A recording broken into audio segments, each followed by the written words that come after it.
Soberano y buen Dios, Señor, te damos tantas gracias, Padre, por este tiempo. Gracias por poder estar juntos como iglesia disfrutando de tu gracia, Señor. Gracias, Padre, porque podemos llamarte papá, Señor. Podemos llamarte Padre.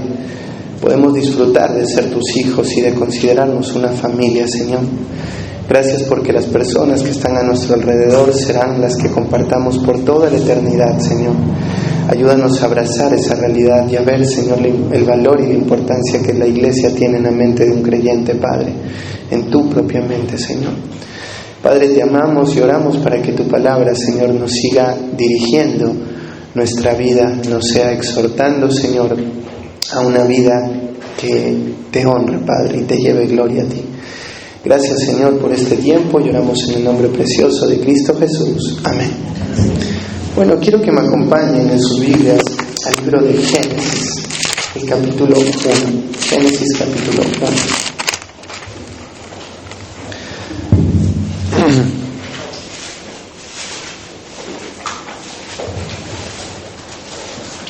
El versículo 27 al 31 dice así: Y creó Dios al hombre a su imagen, a imagen Dios lo creó, varón y hembra los creó.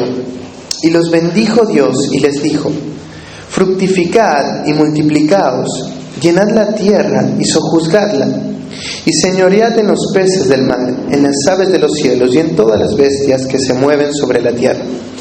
Y dijo Dios: he aquí que os he dado toda planta que da semilla, que está sobre toda la tierra, y todo árbol en que hay fruto y que da semilla, os serán para comer, y toda bestia de la tierra y todas las aves de los cielos, y todo lo que se arrastra sobre la tierra en que hay vida, toda planta verde les será para comer. Y fue así. Y vio Dios todo lo que había hecho, y he aquí que era bueno en gran manera. Y fue la tarde y la mañana del día sexto. Cuando tú lees la historia de Génesis y miras cómo era la tierra, el ser humano previo a la caída, te das cuenta que era todo perfecto, que había gozo, felicidad, que no había de ninguna manera confusión por el pecado, motivaciones incorrectas, sino que el hombre, el ser humano, disfrutaba de una correcta relación con Dios, una relación perfecta, una relación indescriptible, una relación deseable. Eso era lo que Adán y Eva disfrutaban previo a la caída. Cuando Dios dice que vio que era bueno, lo que quiere mostrar y remarcar es que toda su creación es perfecta, que toda su creación es gloriosa, que todo lo que Él hizo tiene un propósito de llevarle gloria a Él. Y eso lo puedes ver. Mientras el pueblo de Israel se le era enseñado todos estos libros, les era predicado, ellos entendían claramente que el Génesis no tuvo como propósito poder tener debates por cuántos años tiene la tierra, sino que tuvo un propósito de mostrarles el Dios redentivo que tenía. El Dios que creó todo y que creó todo perfecto, pero a causa del pecado hoy estaban ahí, en medio del desierto, habiendo o empezando a morir varias de la generación que había rechazado entrar a la tierra prometida por su incredulidad. Y ahora estaban escuchando que el Señor tiene un plan y avanza en ese plan. Y todo Génesis vaya. Así que cuando lees esta parte, lo que tiene que pasar por tu mente es anhelar que esto sea lo que pasa en nuestras vidas. Poder disfrutar de una vida sin pecado, de una vida donde podamos alabar y adorar al Señor por toda la eternidad. Y eso es lo que va a pasar. Pero después de que esto pasó, después de que se narra Génesis 1 y Génesis 2, vas a ver que arranca el pecado en el mundo. Y todo lo que era hermoso, todo lo que era lindo, fue distorsionado. El matrimonio fue distorsionado, la tierra fue maldita, el hombre se le maldijo. Todas las cosas empezaron a dañar, empezaron a afectarse a causa del pecado. Y algo que el ser humano previo a eso no había experimentado, ahora lo iba a experimentar, y era el dolor, el sufrimiento. Este es un concepto muy importante en la Biblia, porque te das cuenta que el pecado hizo que algo pasara en el mundo. El dolor y el sufrimiento ahora iban a ser parte del ser humano. El pecado causó esto. Y el ser humano tendría que aprender a vivir y a lidiar con el dolor. Tendría que aprender a lidiar con el sufrimiento. Y si hoy te hago levantar la mano y te pregunto ¿quién le gusta sufrir? Estoy seguro que ninguno va a levantar la mano. Porque realmente no somos masoquistas. No es que disfrutamos el dolor y el sufrimiento, sea por los medios que vengan. Pero sí te puedo afirmar que el sufrimiento tiene un poder redentivo muy grande. Y que tener una buena teología sobre el sufrimiento es fundamental para la vida de un creyente. Porque de ninguna manera el creyente puede evitar el dolor, el sufrimiento. Por lo que les dije anteriormente, el mundo es un mundo que ha caído en pecado. Y eso hace que el dolor esté. Y Dios lo va a utilizar para sus propósitos. Así que tener una teología sobre el sufrimiento va a ser fundamental para poder llevar la vida física, real, acá en la tierra, el día a día, todo lo que vivo, todo lo que experimento, y poderme sostener en principios que me ayudarán a batallar, a luchar contra todo aquello que trae el sufrimiento y el dolor. Así que con eso en mente, quiero darte algunos principios del apóstol Pablo en cuanto a cómo tenemos que ver el sufrimiento, cómo sobrellevarlo. Y no quiero que pienses que yo quiero que salgas de acá y digas resignarte. Bueno, si sé que tengo que sufrir, bueno, ya está, hay que sufrir. No, quiero que entiendas que el dolor es un regalo, el sufrimiento es un regalo. Y ahora lo vamos a ver. Así que bueno, con eso en mente, acompáñame al libro de Filipenses, capítulo 1, versículos del 19 al 30. 19 al 30. Filipenses, capítulo 1, del 19 al 30.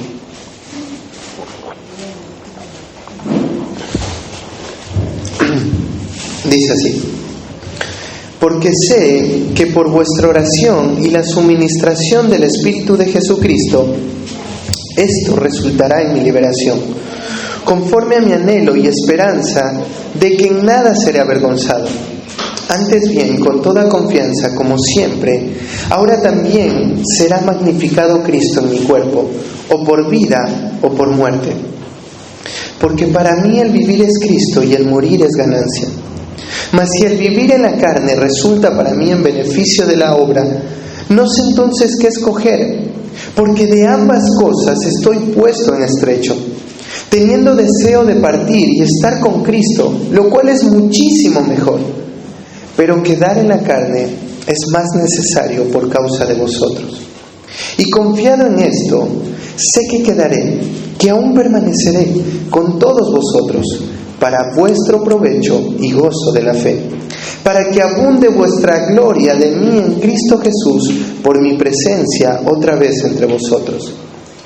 Solamente que os comportéis como es digno del Evangelio de Cristo, para que, o sea que vaya a veros o que esté ausente, oiga de vosotros que estáis firmes en un mismo espíritu, combatiendo unánimes por la fe del Evangelio, y en nada intimidados por los que se oponen, que para ellos ciertamente es indicio de perdición, mas para vosotros de salvación, y esto de Dios.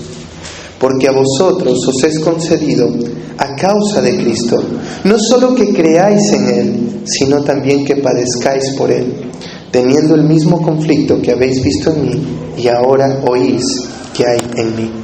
Así que esta carta, o esta primera parte, Pablo lo que va a hacer es dar varios principios de un pastor que está en sufrimiento para guiar a la iglesia, que entiendan cómo ellos tienen que ver el sufrimiento, cómo ellos tienen que comportarse en medio del sufrimiento.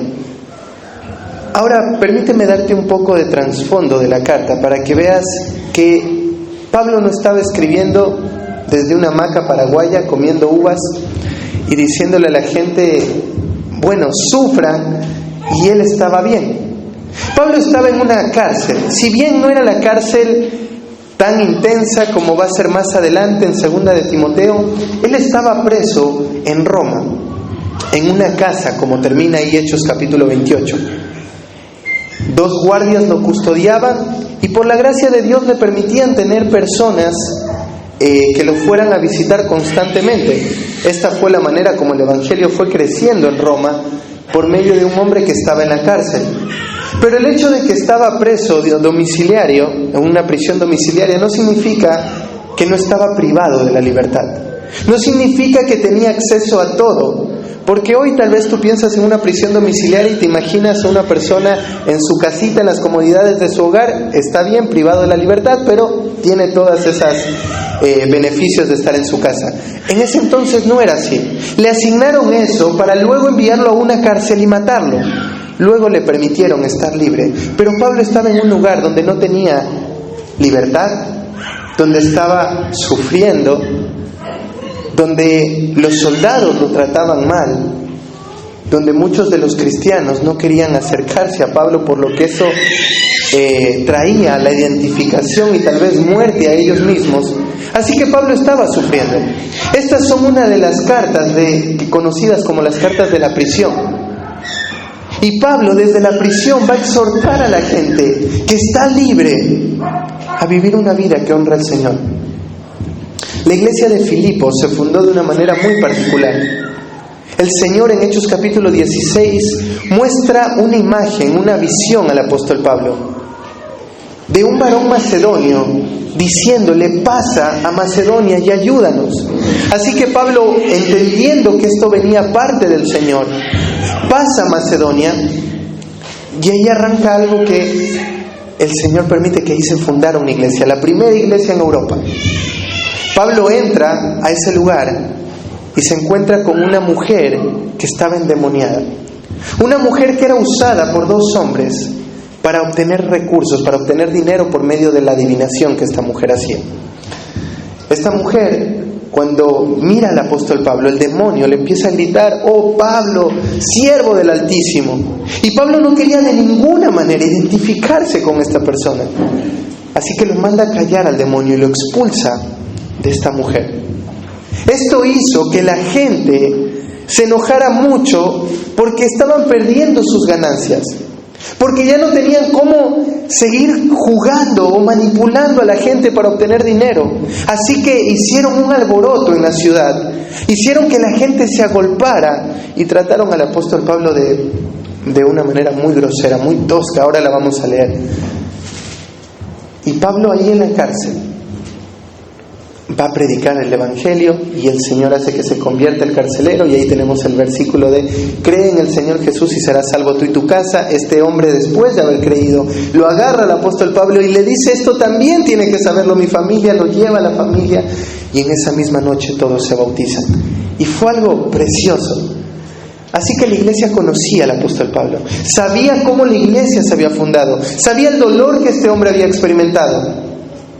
Así que va a hablar con toda la autoridad que este hombre tiene para afirmar cómo nosotros, cómo la iglesia debe verse frente al dolor.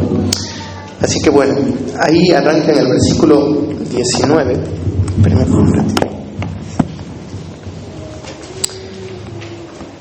Y el primer punto, la primera convicción que el apóstol les quiere enseñar es que ellos tienen que tener una convicción en cuanto a que Cristo sea exaltado en todo momento. En el verso 19 y 20 dice así: porque sé que por vuestra oración y la suministración del Espíritu de Jesucristo esto resultará en mi liberación.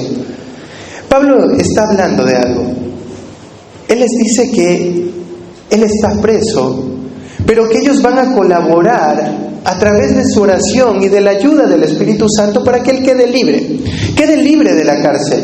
Él no esté preso ahí, sino que sea liberado. Él sabía y tenía la convicción que esto iba a pasar. Pero mientras tanto, quiere decirles algo. Dice que él no va a ser avergonzado, en el versículo 20, en nada, sino antes bien con toda confianza, como siempre, ahora también, será magnificado Cristo en mi cuerpo, o por vida o por muerte. Él les dice dice que una de las cosas que él ve en medio de eso es que Cristo va a ser magnificado, que él no va a ser avergonzado, que eso no va a ser algo que él lo ayude a renunciar a la fe, no lo va a hacer renegar de Dios, sino que quiere que Cristo pueda ser magnificado. Esta palabra magnificado tiene que ver con exaltar o engrandecer, tiene que ver con poner a una persona en el altar y adorarlo.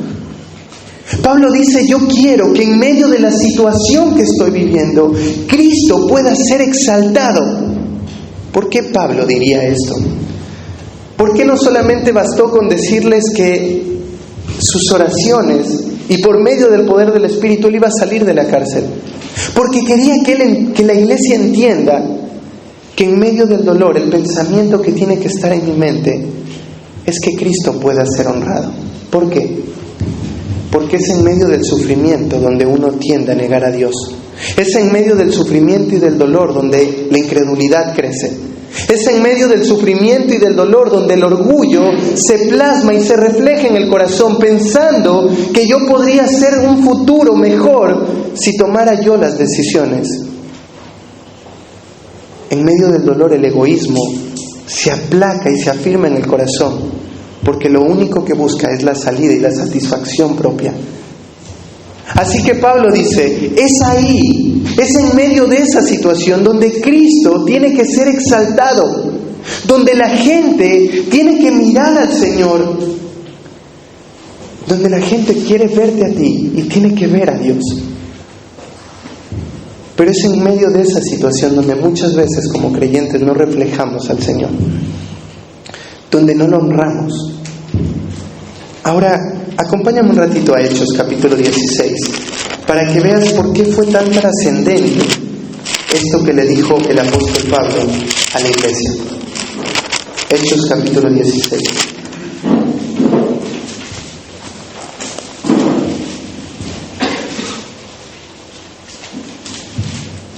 El versículo 22. Y te voy a decir, si quieres ahí agarrar un subraya estas palabras, escribílas y mira la historia. Verso 22. Y se agolpó el pueblo contra ellos, anota ahí, agolpar. Y los magistrados, rasgándole las ropas, subraya, rasgándoles, ordenaron azotarles con varas. Subraya eso, azotarles. Después de haberles azotado mucho, subraya eso, los echaron en la cárcel, mandando al carcelero que los guardase con seguridad, el cual recibió este mandato, los metió en el calabozo de más adentro, subraya todo eso, los metió en el calabozo de más adentro y les aseguró los pies en el cepo. Hasta ahí no. Si tú lees esto, tú te das cuenta cada una de esas cosas que Lucas, el médico, empieza a describir. Y te das cuenta que fue algo muy duro para el apóstol Pablo, que no fue de ninguna manera fácil.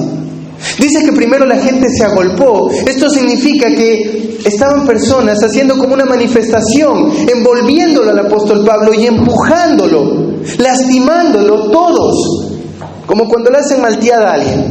Solo que acá no había bromas, acá había ira, acá había enojo, y la idea era matar a este hombre. De repente, en medio de todos esos golpes, la gente empieza a rasgarle la ropa y estos dos hombres quedan desnudos completamente. Porque esa es la idea, les sacan todo lo que tenían. Así que no solamente bastó con golpearlos, sino que ahora están completamente desnudos. Y no fue suficiente con eso, porque después dice que los azotaron con varas. Agarraron y lo empezaron a golpear en la espalda o donde les cayera. Y después Lucas dice algo y dice, y después de haberles azotado mucho. Esta palabra mucho, Lucas es muy preciso a la hora de escribir. Así que quiere que la gente entienda que no fueron 3 golpecitos, sino que la gente se cansó de golpearlos. Fue mucho, fue más de lo que un hombre podría soportar, y les seguían golpeando a estas dos personas. Y tú dirías, bueno, ya es suficiente, ya está, ahora sí los metemos a la cárcel y que descansen. Primero los metieron a la cárcel y se le ordenó a los guardias que vigilaran de ellos.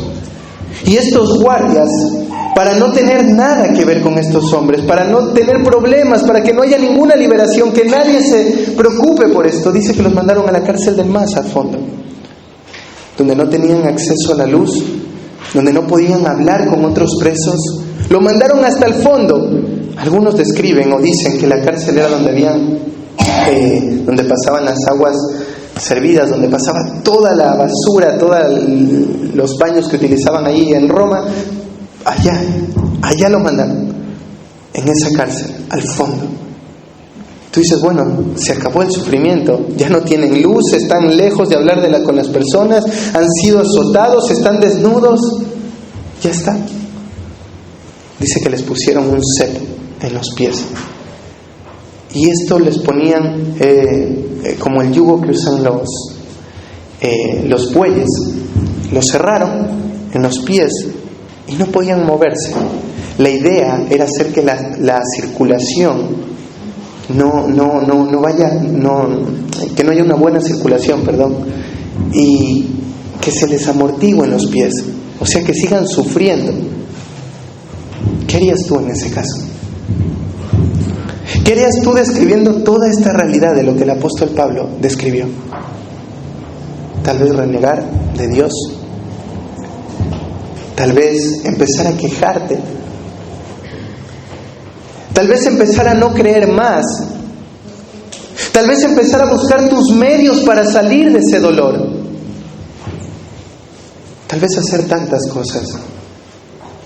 Y por último tal vez dices, bueno, me resigno, esto va a ser así, entonces ya está. Pero no fue lo que hizo el apóstol Pablo.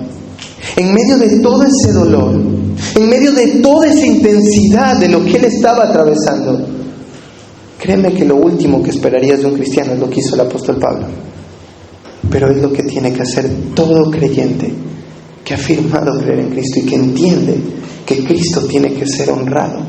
Mira el versículo 25.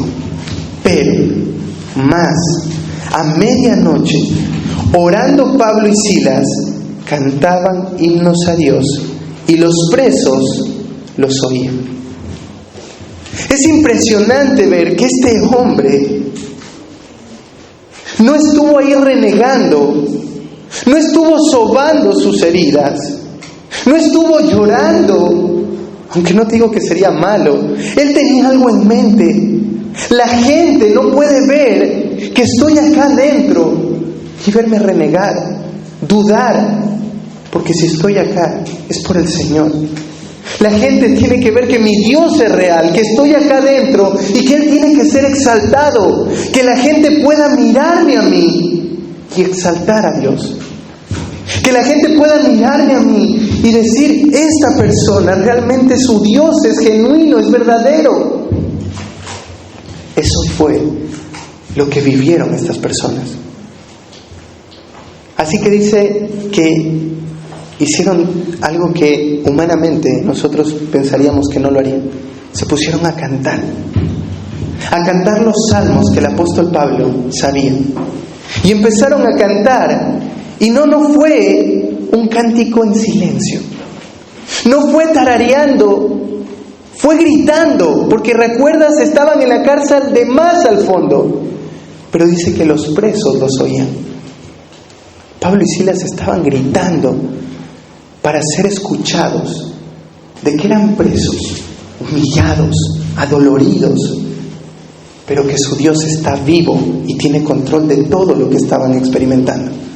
Y cantaban con gozo, adoloridos, pero con gozo. Y dice que bueno, ahí ustedes saben la historia, la cárcel empieza a temblar,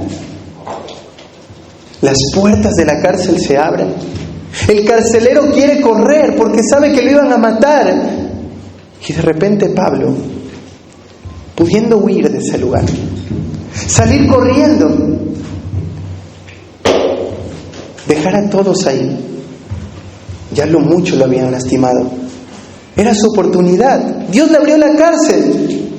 ¿No hubiera sido bueno que salga corriendo y ya está? Señor, tú hiciste ese milagro, me liberaste de acá. Pablo no se va a ningún lado y le dice, no te mates, estoy acá, todos estamos acá, nadie se ha ido. Y este carcelero, habrán pasado tantas cosas por su mente. ¿Cómo es posible que este hombre haga esto? ¿Cómo es posible, después de todo lo que pasó, este hombre se mantenga así? Pablo le predica el Evangelio y este hombre se convierte. Eso significa magnificar a Cristo en medio de las situaciones. Pablo va a decir algunas cosas. Dice, ¿cuándo tiene que ser magnificado Cristo? Siempre. Filipenses. No hay ninguna circunstancia, ningún dolor, ningún sufrimiento que un creyente, un cristiano experimente por el cual yo no tendría que Dios sea exaltado, que Dios sea reconocido. En todas las situaciones que yo viva, en todas las situaciones que el Señor traiga a mi vida, mi pensamiento tiene que ser que Él tiene que ser exaltado, que Él tiene que ser conocido. ¿Puedes afirmar eso hoy en tu vida? ¿Cómo has actuado hasta ahora cuando han venido situaciones difíciles a tu vida? Tal vez economía, no tienes la economía que esperas y te ha tocado sufrir situaciones económicas, tal vez enfermedad de un familiar o tu propia enfermedad, tal vez la muerte de un familiar, tal vez dolor o rechazo en el colegio, en la universidad, por ser un cristiano. ¿Cómo has reflejado tu vida? ¿Puedes afirmar que siempre Cristo ha sido magnificado por tu boca? Que en medio de cualquier circunstancia, tu único deseo es que la gente pueda ver que al Dios que sirves está vivo y tiene el control de todo. Que al Dios que tú crees, somos llamados a honrarlo en medio de esas situaciones. Luego también te dice, ¿en dónde va a ser magnificado Cristo? Y dice, en mi cuerpo. Cristo tiene que ser exaltado en la persona, en mi persona, con mi boca, con mi forma de comportarme, con todo lo que yo soy. Él tiene que ser honrado. Y nuevamente quiero afirmar mucho esto no tiene que ver con resignación, con bueno, tiene que ser así la vida, entonces vamos a vivirla lo mejor que se pueda. Esa no es la intención de Pablo, sino es que puedas gozarte en medio de ese dolor, porque sabes que Dios es soberano y que Él tiene el control de todo, que todo lo que Él hace tiene un propósito y que nada se escapa de Él. Podrías afirmar como José, que los hermanos estaban preocupados porque José los matase, y José les dice, hermanos, no tengan miedo, porque lo que ustedes procuraron para mal, lo que me metieron en el pozo y me golpearon, después me vendieron, engañaron a papá, después fui al reino y el Señor me trataron como esclavo, estuve en ese lugar, después por vivir una vida agradando al Señor me mandaron preso por una mujer, estuve preso ahí en ese lugar, tratado nuevamente como esclavo, pero hoy estoy acá como el segundo al cargo de todo este pueblo, porque Dios lo utilizó para preservarlos. Así que ustedes lo encaminaron para mal, pero Dios lo encaminó para bien. Cristo es honrado por medio de creyentes que afirmamos eso. Dios tiene el control de tu vida. Dios tiene el control de tus circunstancias. No importa el dolor que experimentemos ni el sufrimiento, no permitamos que Cristo no sea honrado con mi forma de vivir, con una cara que refleje gozo. El gozo no es una emoción, es un estado donde descansas en la persona del Señor, donde descansas plenamente en Él, y eso trae gozo a tu vida. Así que no sé por qué circunstancia estés viviendo, no sé por qué circunstancias el Señor te permita vivir, pero espero que tengas esto en mente. Cristo tiene que ser magnificado, exaltado, glorificado en medio de cualquier circunstancia. Luego termina diciendo, o por vida o por muerte, no importa lo que pase. esté vivo o esté a punto de morir, Él tiene que ser glorificado, Él tiene que ser exaltado. Hace poquito, hace 2 semanas o 1 semana y media, una hermana de nuestra iglesia murió a los 85 años de edad. Y fue el primer miembro de nuestra iglesia que muere. Y fue muy lindo todo lo que se hizo en el entierro. Pero previo al entierro, cuando estaba ahí en coma inducido y el Señor en su gracia le permitió salir un rato de coma, la mirabas y mirabas a una mujer con tanta convicción de su vida y que en medio de todo el dolor que había experimentado, ella sabía que iba a estar con su Señor. Era un ejemplo para los jóvenes y los demás viejitos, porque en medio de la pandemia fue la primera viejita que vino a la iglesia. Veías cómo sus piernas estaban hinchadas y te hablaba de cómo la circulación, su cuerpo ya no circulaba bien la sangre, y veías sus piernitas y estaban completamente inflamadas, pero nunca faltó un domingo a la iglesia. Impresionante, una convicción de esa mujer. Y cuando le hablabas del dolor, cuando le hablabas de todo el sufrimiento, ella siempre lo minimizaba. Todas las enfermedades, las operaciones que tuvo, el cáncer que pasó, su deseo era honrar al Señor. Su deseo era mostrar que el Señor pueda ser exaltado. Y pensábamos, uno anhelaría una vejez así. Tuvo mucho dolor, mucho dolor desde que llegó a la iglesia. Se fue agravando cada vez más hace 5 años atrás. Pero fue tan lindo ver cómo esta mujer honraba al Señor y lo magnificaba. Ese es el llamado de todo creyente.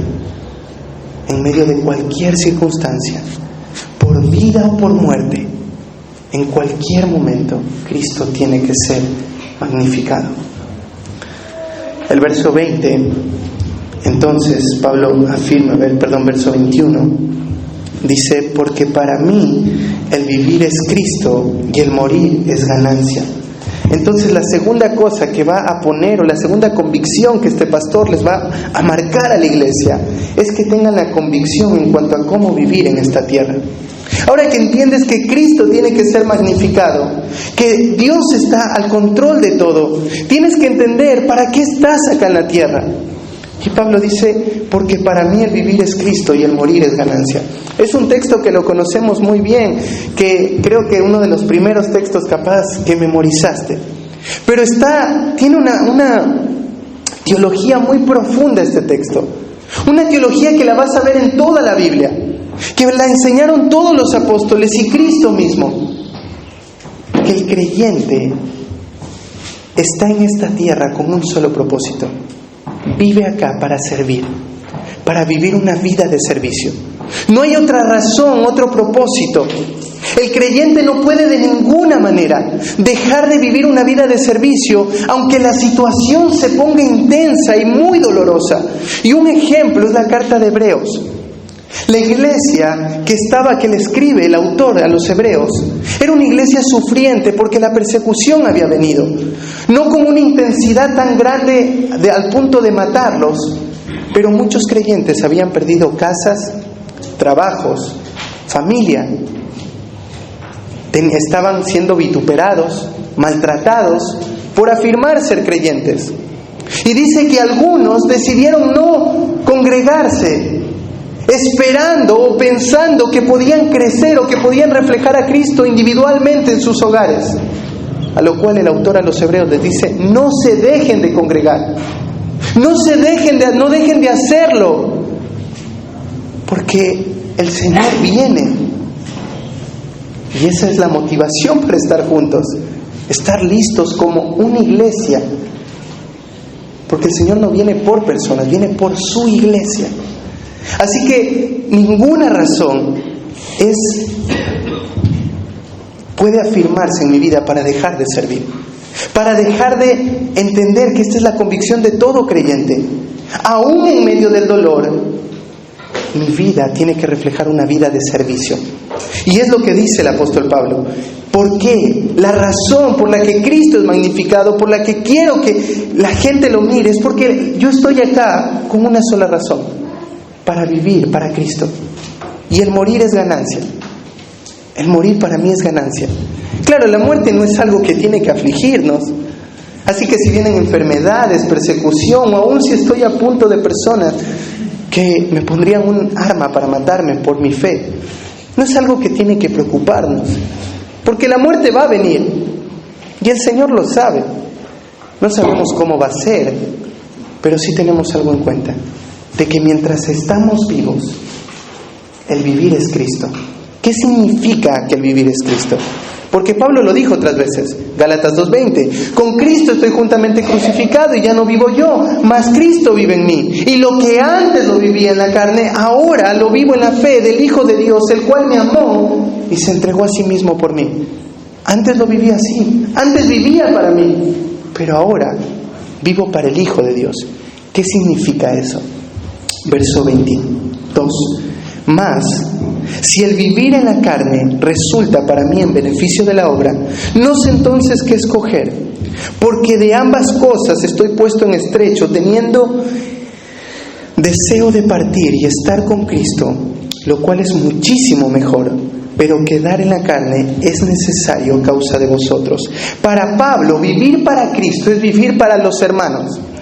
Vivir para Cristo es vivir para que la obra avance. Vivir para Cristo es vivir para edificar a la iglesia, para vivir una vida de servicio. Y es muy probable que en medio del sufrimiento lo que tendamos a hacer es a victimizarnos y a no querer servir a otros, sino que otros me sirvan a mí. Así que Pablo los quiebra acá, porque les dice, ustedes aún en medio de esa situación, su vida no tiene que dejar de ser lo que fue toda su vida. Es una vida de servicio. Eso es lo que refleja a un creyente. Para eso fuimos salvados, para eso fuimos liberados, para vivir y servir por a otros. De ahí nos sacó Dios, de una vida egoísta, donde lo único que pensábamos era en nosotros, donde lo único que buscábamos era nuestra comodidad. Ahí lo dice en 2 Corintios 5:15. Perdón, no leo, se me fue la mente. 2 Corintios 5:15 dice, y por todos murió, para que los que viven ya no vivan para sí, sino para aquel que murió y resucitó por ellos. Los que están vivos, aquellos que se les ha dado la gracia de creer, aquellos quien Dios ha hecho una obra salvífica, pasarlos de la muerte a la vida, ya no pueden vivir para sí mismos. Dios nos salvó de una vida egoísta. Dios nos salvó de una vida de pensar en nosotros. Ahora, esa libertad tiene que ser expresada en una vida de servicio, la vida que reflejó nuestro Salvador. El libro de Marcos lo afirma, que es el principio de todo el versículo lema de toda la carta de Marcos. Porque el Hijo del Hombre vino para servir y no para ser servido. Para eso vino el Hijo del Hombre. Para eso estamos los cristianos acá en la tierra. Un autor decía, si el cristiano no vive para servir, entonces no sirve para vivir. Suena una frase muy dura, pero en toda la Biblia te vas a dar cuenta que el creyente fue salvado para vivir una vida de servicio. Por ejemplo, un texto que lo conocemos mucho, Efesios 2, 8 y 9. Porque por gracia sois salvos por medio de la fe, y esto no es de vosotros, pues es don de Dios, y no por obras para que nadie se gloríe. Pero ¿qué dice el versículo 10? Porque somos hechura suya, creados en Cristo Jesús, para toda buena obra, las cuales Dios preparó de antemano para que anduviésemos en ellas. ¿Viste? Salvación y inmediatamente servicio. Salvación, salvado para servir, para amar, para entregarte. Es que en medio del sufrimiento vamos a tender a pensar en nosotros y en no querer servir. Y eso es muy peligroso para el creyente. Miren ahí en Gálatas capítulo 5. Gálatas capítulo 5, versículo 13 y 14. Dice así: porque vosotros, hermanos, a libertad fuiste llamados. Solamente que no uséis esa libertad, como ocasión para la carne, sino servíos por amor los unos a los otros, porque toda la ley en esta sola palabra se cumple: amarás a tu prójimo como a ti mismo. Es impresionante cuando tú lees esto, porque te das cuenta que el propósito de la salvación, de ser libre, ahora estás libre para amar. Previo a Cristo no podíamos amar, era imposible amar, porque el amor ha sido dado por medio de Dios. Eso es lo que dice 1 Juan capítulo 3. En esto conocemos el amor, en que Dios puso su vida por nosotros. Por eso nosotros debemos poner nuestra vida por los hermanos. El amor se hace palpable cuando entendimos el sacrificio de Cristo. Y ese amor que entendimos ahora lo vivimos. Entonces servimos y vivimos una vida de servicio, porque Dios nos amó primero, porque Dios nos dio de su gracia, porque Dios nos salvó de esa vida egoísta. Y por eso Pablo puede hacer algo que sería muy raro hacer. Yo me imagino que acá todos ustedes desearían estar en el cielo y que venga un rayo y nos mate a todos y estemos en el cielo. Tú dices, Carlos, eso es muy trágico. No, pero eso es cómo vivían los apóstoles, cómo vivía la gente. Era: Señor, ya llévame al cielo. Y ese es el deseo de todo creyente. Señor, esta vida no tiene nada bueno que ofrecerme, no hay nada que yo me esté perdiendo acá, no hay nada que pueda traerme gozo, no hay nada. Pero Pablo va a describirte una situación, una lucha que tenía en su corazón. Dice: yo quiero irme con el Señor, lo cual es muchísimo mejor. Pero dice: estoy puesto en estrecho. Esta palabra, estar puesto en estrecho, tiene que ver con una persona que está siendo apretada, que está siendo empujada, y que es empujada para adelante por dos cosas que lo están golpeando constantemente. Pablo pone el servicio al mismo nivel que estar en el cielo. ¿Sí? Él dice: es muchísimo mejor, afirmando, no hay nada que se compare con el cielo, pero dice: quedarme acá es más valioso hoy, a causa de la obra. No hay otra razón para estar acá, no hay otra razón para decidir vivir en esta tierra. Es solamente para servir. No importa la edad que tengas, Dios te quiere usar en cualquier edad, de cualquier forma, porque para eso fuiste salvado. Y esto lo va a mostrar Pablo en el versículo 12, que es de donde arranca todo el párrafo y donde trae la idea. Filipenses 1:12 al 14. Dice así: quiero que sepáis, hermanos, que las cosas que me han sucedido han redundado más bien para el progreso del Evangelio, de tal manera que mis prisiones se han hecho patentes en Cristo, en todo el pretorio y a todos los demás. Y la mayoría de los hermanos, cobrando ánimo en el Señor con mis prisiones, se atreven mucho más a hablar la palabra sin temor. La convicción de un hombre frente al sufrimiento, el deseo de magnificar a Cristo, entender que está para servir, tuvo un impacto en el mundo incrédulo y en el mundo cristiano. En el mundo incrédulo, de una manera impresionante. Pablo quería llegar a Roma. Cuando tú lees Romanos capítulo 1, él dice que él quiere tener un fruto entre ellos. Él quería ir a predicarles, a enseñarles. Pero el Señor lo llevó allá en cadenas. Y uno podría decir: bueno, en ese momento, Pablo, ya estás en Roma, pero no vas a hacer todo lo que podrías hacer estando libre. Y Dios lo usa a Pablo en ese lugar, hablándole a los guardias. Les empieza a predicar. Y los guardias se empiezan a convertir. Y habían turnos. Y cada turno tenían que escuchar a este hombre, vez tras vez, predicándoles el Evangelio, hablándoles de las grandezas de Dios, de la miseria del hombre, de la necesidad de Cristo. Y los guardias se empiezan a convertir. Y los guardias no podían quedarse callados. Fueron a la casa del César, porque el pretorio era la guardia oficial del rey. Y la familia del César se convierte. No hay registros históricos de que el César se haya convertido, pero hay registros bíblicos de que la familia del César se hizo creyente. Al final de Filipenses se le manda saludo a la familia del César. Tal vez su esposa, sus hijos escucharon el Evangelio por los guardias que fueron predicados por un hombre que estaba preso, que aún en medio de todo el dolor que experimentó, aún en medio de todas las cosas, de cómo llegó a Roma, aún así su deseo era seguir sirviendo. Y el Señor lo utilizó para que el Evangelio en Roma se promulgara más y más. Es que el mundo no quiere ver cristianos derrotados. El mundo mira a cristianos derrotados y la pregunta que se hacen es: ¿dónde está su Dios? ¿Dónde está el Dios del que tanto hablan, del cual tanta esperanza tienen? Si en medio del sufrimiento solo se aíslan y piensan en sí mismos.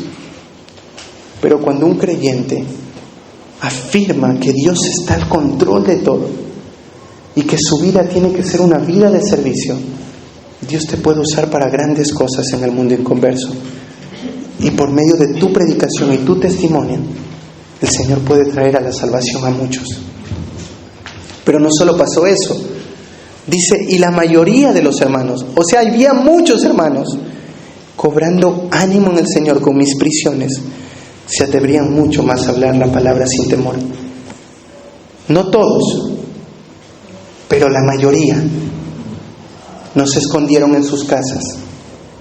No estaban nerviosos ante la persecución inminente. Dijeron: Pablo no puede ser que él estando preso predique y nosotros libres no hablemos el Evangelio. Así que lo que Pablo escribe, lo que veían las iglesias, hizo que estos hermanos tuvieran valentía, que no fueran cobardes, que no pensaran en ellos, sino se estiraran a predicar el Evangelio, no importando las consecuencias, porque lo que les daba miedo a estos hermanos era: si el líder está atrapado, si uno de los mayores influenciadores del cristianismo está atrapado, ¿qué nos espera a nosotros? Mejor nos guardamos en casita. Y Pablo les dice: no, toda circunstancia, toda situación tiene que llevarnos a vivir una vida de servicio al Señor para los propósitos de Dios. La tercera convicción que el apóstol Pablo les va a enseñar es que el sufrimiento y el dolor Dios lo utiliza para santificarnos en medio de las circunstancias. Pablo les dice: solamente que os comportéis como es digno del Evangelio de Cristo. ¿Qué significa? Bueno, puede significar varias cosas si solo lees este pedazo, pero más abajo te va a explicar: para que sea que vaya a veros o que esté ausente, oiga de vosotros que estáis firmes, primera cosa, combatiendo unánimes por la fe, segunda cosa, y tercera cosa, en nada intimidados por los que se oponen. ¿Por qué? Porque para ellos eso es perdición, pero para ustedes es salvación. ¿A qué se refiere con salvación? Bueno, Pablo no está hablando de que ellos iban a ser salvos por vivir una vida digna del Evangelio, sino que está diciendo que iban a ser santificados por medio de lo que estaban experimentando. Dice: no tienen que intimidarse en medio del dolor, no tienen que tener miedo por aquellos que se están oponiendo. Esta palabra intimidarse es: no tengan miedo, no tengan terror, no se aíslen. Porque para ustedes este dolor está produciendo santificación. En cambio para ellos va a ser juicio. Pero para ustedes no, para ustedes es santificación. Así que en base a eso, compórtense como es digno del Evangelio. Esta palabra comportarse tiene que ver con vivir, ¿sí? Con reflejar en el día a día el Evangelio que un día he creído. Entonces tenían que estar firmes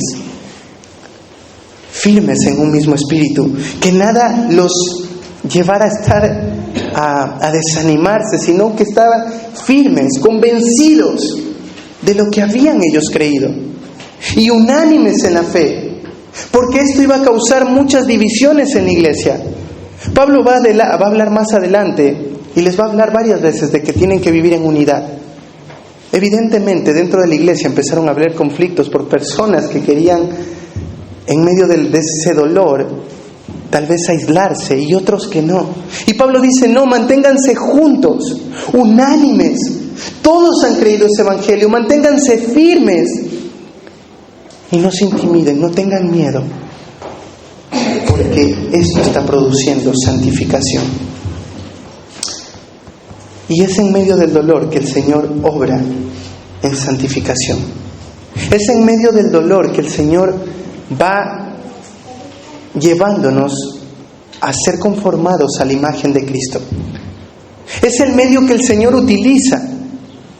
Quisiéramos que no fuera así, pero todos los autores del Antiguo Testamento y del Nuevo Testamento van a afirmar el dolor como un medio de gracia para que nosotros seamos santificados.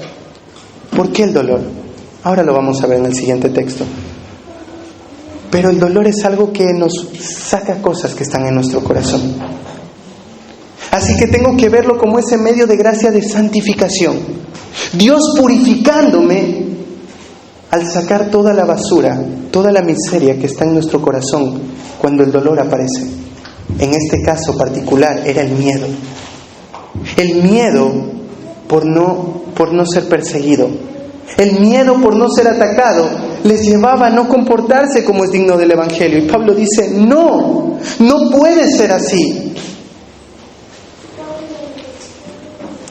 Uno de los principios que tú ves en la Biblia es que en medio de la persecución es cuando la iglesia más se afirma, más crece, más florece. Había un autor que decía que la semilla de los mártires, la sangre de los mártires es la semilla de la iglesia. Es como se ha ido construyendo, como ha ido avanzando la iglesia en hombres que han ido muriendo. Y esto es algo que tú lo puedes ver a la historia de la iglesia y en la Biblia.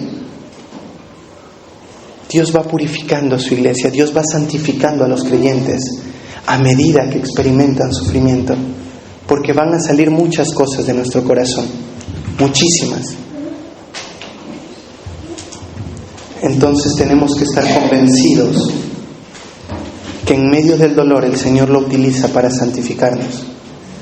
Y el último punto, que es el que resume mucho de lo que viene hablando el apóstol Pablo, es que tienes que estar convencido en que el sufrimiento es un regalo. En que el sufrimiento es un regalo. Y ahí tal vez me digas, Carlos, no, ya verlo así es imposible. Pero mira, Pablo lo va a decir así. ¿Por qué? ¿Por qué tienen que vivir de esta manera? ¿Por qué tienen que comportarse como es digno? ¿Por qué tienen que ver el sufrimiento como un medio de santificación? Porque a vosotros, a ustedes, les ha sido concedido, la palabra concedido es la palabra charis, gracia, ¿sí? A ustedes les ha sido dado un regalo inmerecido, a favor de Cristo. No solo que creáis en Él, sino que padezcáis por Él. Sino lo que hace es unir el sufrimiento o el padecimiento al mismo nivel que el creer. ¿Podemos afirmar que la salvación es un regalo inmerecido?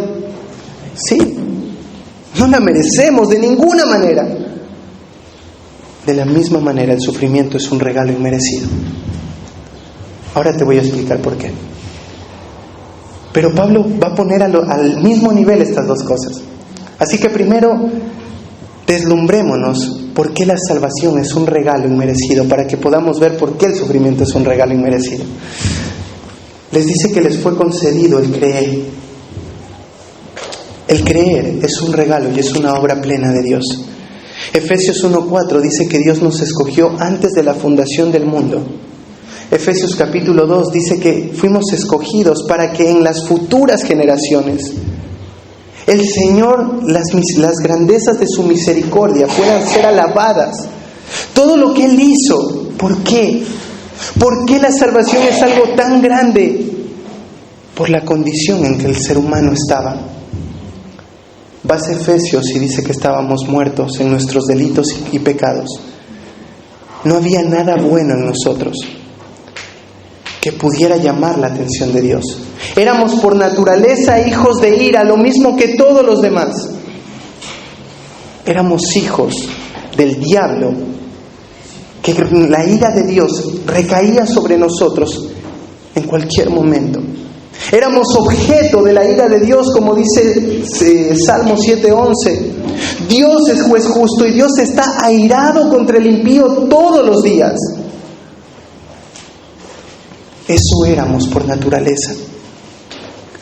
Romanos capítulo 3 dice: no hay justo ni aun uno, no hay quien entienda, no hay quien haga el bien, no hay ni siquiera uno.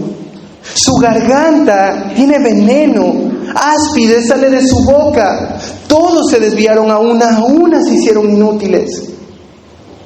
Segunda de Corintios, estábamos ciegos ante Segunda de Corintios 4, ciegos ante el Evangelio, cegados por el Dios de este siglo. Isaías 64:6, lo bueno que pensamos que podemos hacer termina siendo malo porque está corrompido por un corazón completamente desviado. ¿Qué esperanza había? ¿Qué esperanza había? Ninguna. Así que cuando viene Cristo, cuando vemos a Cristo, en quien son salvos los santos del Antiguo Testamento y nosotros, eso se vuelve algo glorioso. ¿Y por qué somos salvos? Bueno, la Biblia no lo dice. ¿Por qué nos eligió Dios? ¿Por qué estamos aquí? ¿Por qué nosotros y no el de allá? Por una sola razón: por la pura gracia de Dios, por su pura misericordia y su amor inigualable, por su bondad, por su evangelio inescrutable. Estamos acá, pero podemos afirmar como el apóstol Pablo. Primera de Corintios 1:27 dice: lo necio del mundo escogió Dios, lo vil, lo menospreciado, para avergonzar a lo sabio, lo que no es, para deshacer lo que es, a fin de que nadie se jacte en su presencia. No hay nada en nosotros, nada. El mismo yo estar parado acá adelante hablándoles a ustedes no me hace de ninguna manera nada especial. Es la pura gracia de Dios. ¿Cómo no regocijarnos y no verlo como un regalo? Es un regalo glorioso, hermoso. Podría pasar toda la mañana hablándote de este regalo, porque no tiene límites. De estar muertos pasamos a tener vida. De estar yéndome al infierno pasé a ir a tener una seguridad eterna. De ser un hijo del diablo pasé a ser un hijo de Dios. De ser un hijo de ira pasé a ser un hijo justificado. ¿Cómo no gloriarme y alabar a la obra de Dios? Así que ahora que vemos que es un regalo inmerecido la salvación, entonces de la misma magnitud el sufrimiento tiene que ser visto por el creyente. Primero quiero decirte que el sufrimiento no es un regalo porque somos masoquistas. No abrazamos el sufrimiento en sí. Lo que abrazamos es lo que produce el sufrimiento, los frutos del sufrimiento. Eso es lo que abrazamos. Ese es el regalo que podemos experimentar. Así que dice que lo que es un regalo inmerecido son los padecimientos. Esta palabra padecimientos puede darse en muchas formas. Habla de padecimientos físicos, emocionales, de todo tipo, ¿sí? Por persecución, por dolor, por enfermedad. Toda esta palabra significa todo eso. A causa de Cristo, el sufrimiento es un regalo. ¿Por qué Pablo lo ve como un regalo? Miren ahí en Romanos 8, 28 y 29. Romanos capítulo 8, versículo 28 y 29.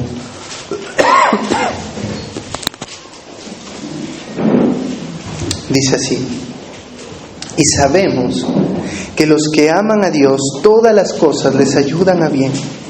Esto es, a los que conforme a su propósito son llamados, porque a los que antes conoció también los predestinó, para que fuesen hechos conformes a la imagen de su Hijo, para que Él sea el primogénito entre muchos hermanos. El dolor tiene que ser visto como un regalo, porque es lo que nos lleva a ser conformados a la imagen de Cristo. Pablo dice todas las cosas, todo lo que experimentamos, todo lo que vivimos tiene un propósito, y es llevarnos a ser conformados a la imagen de Cristo, es guiarnos en una vida de santificación para al final, cuando todo esto termine, lo único que quede en nosotros sea Cristo. Cristo, Cristo. Era lo que pensaban los santos del Antiguo Testamento. Mira, déjame darte algunos pasajes. Job 23:10. Job 23:10. Dice así, Job 23:10. Mas Él conoce mi camino, me probará y saldré como oro. Job entendía este principio, que lo van a ver más adelante en el Nuevo Testamento también, que Dios va a utilizar esto, el dolor, para afirmar al creyente, para sacar todas las impurezas. Cuando él habla de me probará y saldré como oro, es porque hace entender a las personas cómo era el proceso de refinar el oro.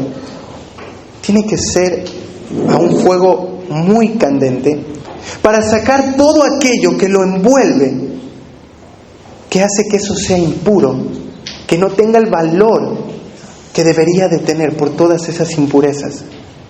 Y todo eso va siendo purificado. Y al final queda ese diamante precioso que tiene tanto valor para el ser humano. Dice, eso es lo que va a pasar con mi vida. Proverbios 25:4.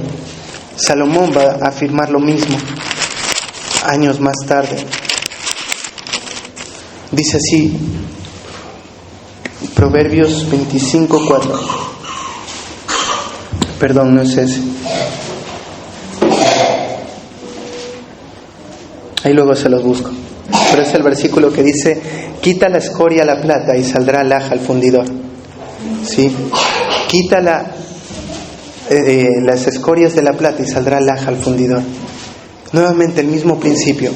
Saca todas las impurezas, todas esas cosas que no sirven. Y lo que va a quedar es esa alhaja preciosa, ese diamante precioso. Entonces, el sufrimiento es visto como un regalo porque nos lleva a la semejanza de Cristo. Pero ¿por qué el sufrimiento tiene ese propósito? Acompáñame a Segunda de Crónicas 32:31. Segunda de Crónicas 32:31.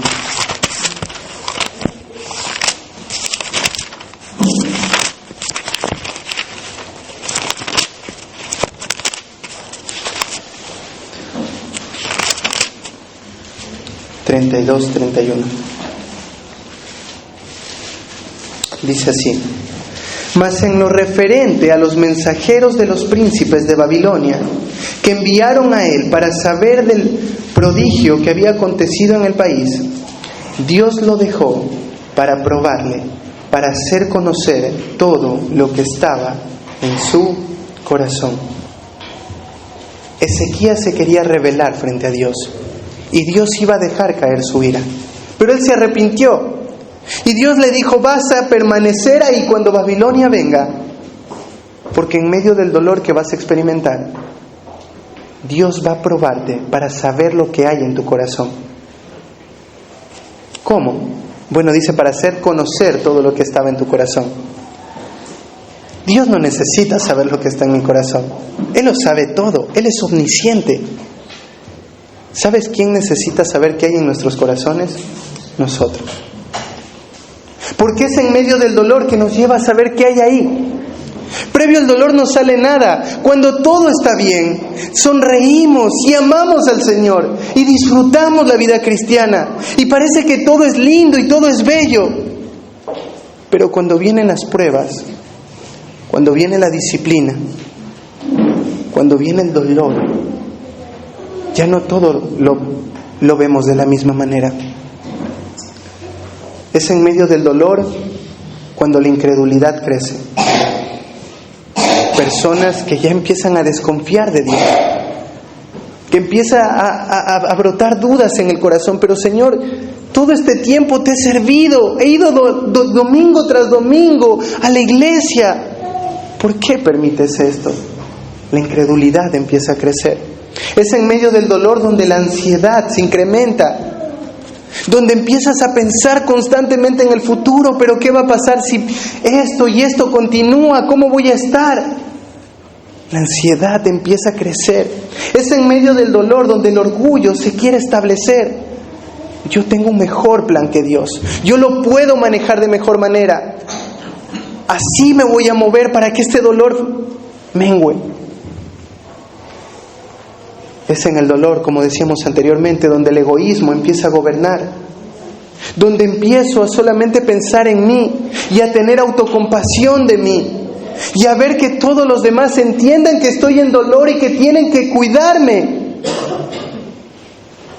Y el egoísmo empieza a crecer. Y hermano, ¿por qué se apartó? ¿Por qué se fue? ¿Por qué continúa esa vida de pecado? No es que nadie pensaba en mí. Nadie me venía a buscar. Porque no lo ves, no miras la gracia de Dios. Estás centrado en tu corazón, en tu pecado. Es en medio del dolor donde la idolatría se muestra. Donde el centro soy yo. Donde no importan los demás, no importa quién afecte, a quién lastime. Solamente estoy pensando en mí. Y estoy buscando de todas las maneras mi felicidad.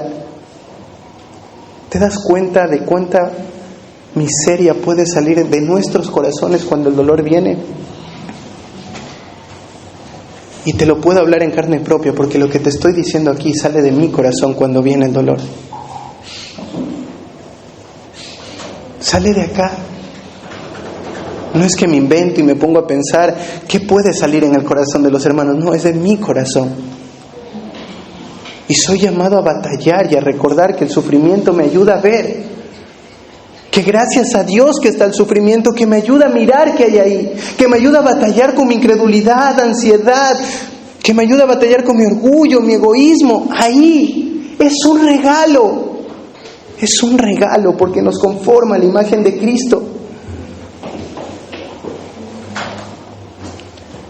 Así que no nos lleva el dolor a renegar, sino que nos lleva a ver a un Dios que es sabio, soberano, bondadoso, amoroso. Así que podemos afirmar claramente este concepto como Pablo: es un regalo. Es un regalo. Y todo esto, estas 4 convicciones las escribe un hombre que está en una cárcel. Para afirmar a una iglesia, para recordarle a cada miembro de la iglesia cómo actuar. Cristo tiene que ser exaltado. No permitas que en medio del dolor tu corazón no exalte al Señor con tu boca y te quejes. Lucha contra eso y reconoce que Él tiene que ser honrado con tu boca. Pablo lo hizo cantando en medio del dolor. Recuerda que estás en este mundo para servir. Así que el dolor no tiene que ser algo que te nuble la mente y que te permita pensar en ti. Sigue sirviendo hasta el último momento que el Señor en su gracia te permita, porque eso significa que el vivir es Cristo. Recuerda que el dolor te está santificando, te está guiando y conformando a la imagen de Cristo.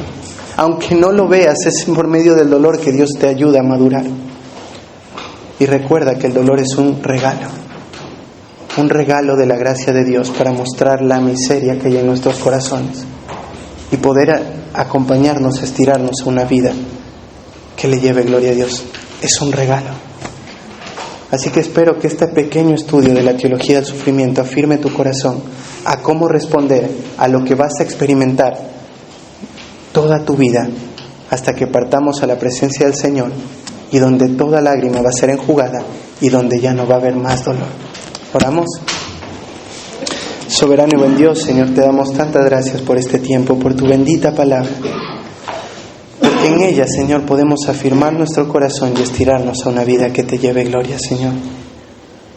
Padre, cuánto querríamos evitar el dolor.